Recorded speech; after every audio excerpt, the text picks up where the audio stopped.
Stop undercharging. The simple formula I use to price my builds. If you ever stressed out trying to figure out how much to charge for your builds, you are not alone. When I just started building backdrops and props, pricing was one of the hardest parts. I didn't want to charge too much to scare my clients away, but I also didn't want to undercharge and end up working for free. Then I watched a few videos on YouTube about how to price your work, and every single one of them had some crazy complicated formulas. Count your materials, your labor, hours, overhead, gas, electricity, tax. Like, come on, I just want to know how much to charge for a single arch. So in this video, I will show you the simple way I learned to price my builds. No formulas, no spreadsheets, just one simple rule that worked for me for years. And at the end, I'll share a bonus tip that literally doubled my revenue from every single order without charging more. When you're just starting out, you don't even know how much the material costs. You don't know what wood you will use, how many sheets you will need, or what kind of screws, nail, or glue you will go through. When I was starting, the only thing I actually remembered was the price for birch plywood, because I was buying it all the time.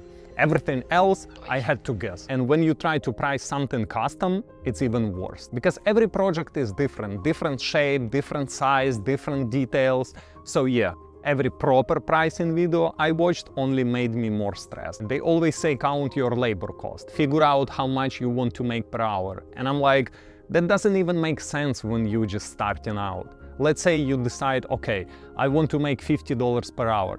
So you build your first arch, and it takes you 12 hours to finish. Because you're still learning, you're figuring things out. If you multiply that, now your price is $600 just for your labor. Add materials on top, and suddenly you're charging over $1,000 for one simple thing. Nobody's gonna order that. But if you go too low and you're charging like, let's say $100 for the whole thing, then you're not earning anything.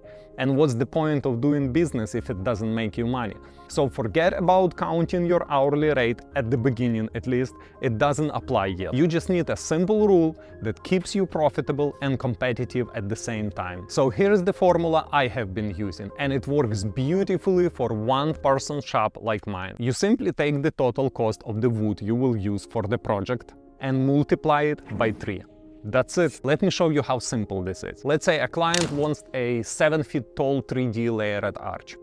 To build it, I'll need one sheet of plywood for the front wall and one sheet of plywood for the back wall. And I'm gonna need one sheet of bendable plywood to wrap everything around. That's 3 sheets in total. In my area, birch plywood costs about $70 per sheet, but I usually round it up to $80 to include tax, gas, and other things. So we have 3 sheets of plywood, $80 each. So in total it's gonna be $240 in materials.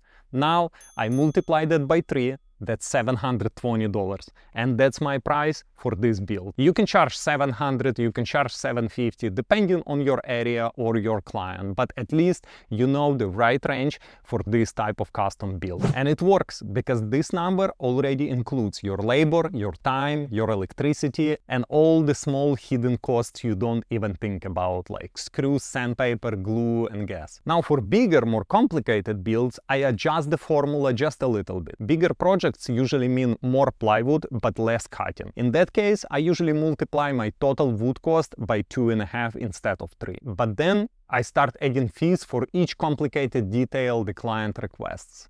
For example, if they want a decorative trim all around the edges to make it look more fancy, I'll first check the price for the trim, usually when I visit the store, because I like to see and touch the material to know if it will fit the design. Then I calculate how much I'm gonna need it, and I multiply that cost by 2.5 as well. If the client asks for something tricky, like cutout, a unique connection, or a new feature that I haven't done before, I'll just add an extra $50 or $100 for each of those details. The more special features this build has, the more little fees it gets. And I include all of that in the final price. So let's say the base price comes to around $2,400. But the client also wants fancy trim, detailed cutout, and some other tricky things. So I'm gonna add about $600 more to the build with all of the fees. So the final price is going to be $3,000 now. Now for every small project where you only use half a sheet of plywood or a quarter sheet of plywood, you don't really need a formula at all. For things like small walls, small arches, Anything under 4 feet, I recommend just having a set price like 80, 120, 175 or something like that, depending on the size and complexity of the project. And for your most common best-selling items, like for me, it would be my arch, half arch and hollow arch. I don't even bother with the formulas anymore.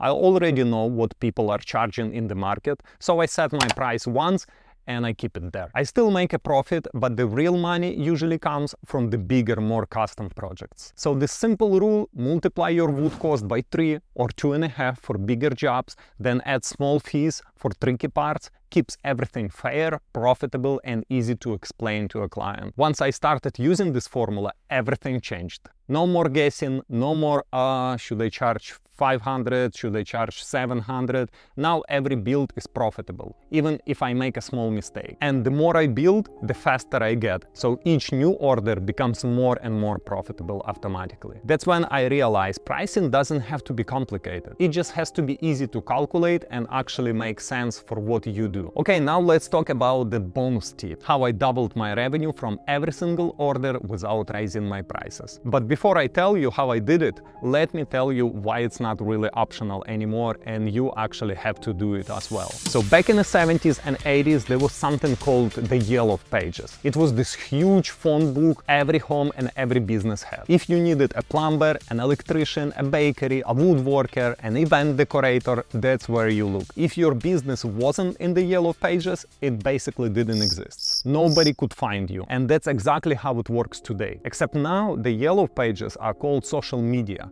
So when people say, oh, I don't want to post, I'm not really into social media, I always say, you don't really have a choice. If you want to grow your business today, you have to post. Because how else will people even know you exist? We live in big cities, millions of people around. But if you don't show up online, how is that one person among those millions who needs what you make supposed to find you? They won't. So you can build the best arches, carts, props in the world, but if nobody sees them, it's like hiding your shop in the middle of the desert. When I started building event decor, I began filming everything. Not because I wanted to be an influencer, but because I just wanted to share what I was building and get more clients. Every time I built a backdrop, I filmed a few clips, cutting wood, sanding edges, putting pieces together, showing the final result. Nothing fancy, just my phone in my garage with terrible lighting, but real. And people loved it. They started asking questions like, what kind of wood is that? What tool did you use to cut that curve? Where can I buy the jig? At first, I was just answering comments, but then I realized, wait, I can actually help people find these tools, and if they buy them through my affiliate link, I can earn a small commission. So I made an Amazon front store and linked it in my bio using Linktree. That was my first income stream. Then TikTok started monetizing, then YouTube, then Facebook. Then people began asking me if I could teach them how to build these things. So I started a small course, just something simple, step by step, and that's when everything clicked. Suddenly, each project didn't just pay me once, it kept paying me again and again. At first, I built just to earn from physical product, from my labor, but I realized my builds could also earn through content. And now my content makes more than the actual bills. That's the real transformation. So here is the truth. If you want your business to grow, posting is not optional. It's the new Yellow Pages. If you're not posting, people simply don't know you exist. And don't overthink it. You don't need fancy cameras or editing. I know it all sounds cliche, but that's the truth. You don't need to be perfect or handsome or have a big studio. You just need to start. In fact, I am an introvert and it's hard for me to be in front of the camera, but I still do it because I have to. Now I know what most beginners think right now. Okay, I get it, I should post, but what do I post? And that's the great question. So I made a free worksheet for you. It's a simple list of ideas and things you can film throughout the week. I'll put the link in the description. But let me give you a few examples right now. You can film yourself buying wood at the store. Film a short clip of you cutting the first pieces. Add a caption like "Guess what I'm building." Film sanding or painting. Film your setup before the event and then the finished look. Film the tools you use the most. Show mistakes, little tips you discovered that made your work easier.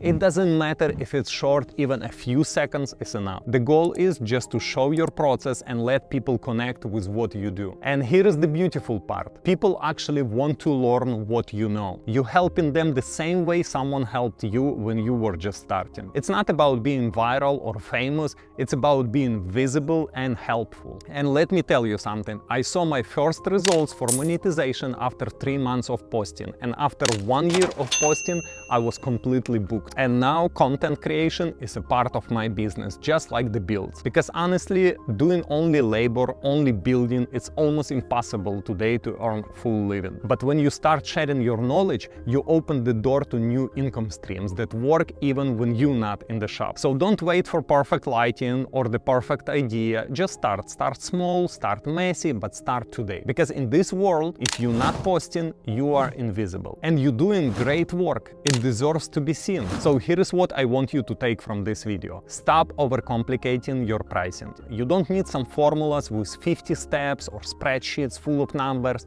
Just count your main materials, the big stuff, multiply it by 3, and make sure you're always earning money on every single bill. That's how you stay profitable even when you're just getting started. But don't stop there. Because in today's world, building is only half of the business. The other half is letting people see what you build. So film it, share it, even if it's not perfect, just post it. Because the moment you start posting, your work starts working for you. That's how I doubled my revenue. Not by raising prices, but by showing what I already do every day. You don't need to be a pro filmmaker. You just need to start sharing your process, your projects, and your passion. If you do that, I promise it will change the way you see your business and what's possible for you. If you want to learn more about building event decor pieces, check the description. I have full step-by-step courses made exactly for beginners like you. And if this video helped you and you want to build something as well, check out those step-by-step builds. And see you in the next one.